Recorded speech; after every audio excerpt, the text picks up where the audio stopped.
dari 2020 Ya. sampai 2024, apakah Anda punya catatan bagaimana peningkatan perilaku pemilih agar masyarakat tidak apatis bahkan skeptis dengan para calon kepala daerah pada kontestasi Pilkada 2024? Meski 2020 ini belum 37 provinsi menggelar Pilkada serentak baru tahun ini, bagaimana menurut hemat Anda? Ya, kalau kita membaca data partisipasi sebenarnya ada fluktuasi di beberapa daerah, ada yang naik, ada yang turun.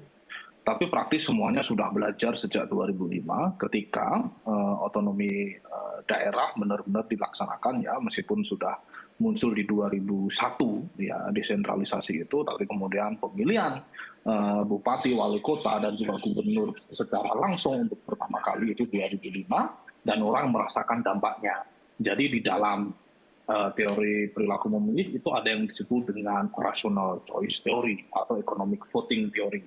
Jadi orang akan memilih kandidat atau penerus atau siapapun yang mereplikasi incumbent jika dianggap berhasil.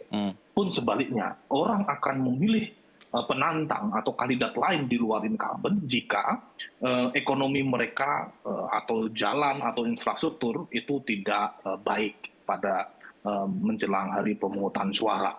Jadi ada yang disebut dengan mekanisme akuntabilitas. Jadi pemilu, pilkada secara langsung itu sudah menjadi mekanisme akuntabilitas. Jadi orang akan menghukum atau mereward kandidat berdasarkan performa. Nah, itu yang kemudian menjelaskan tingkat partisipasi di dalam konteks di Indonesia ya kita menganut sistem pemungutan suara sukarela atau voluntary voting. Di negara lain itu ada yang disebut compulsory voting.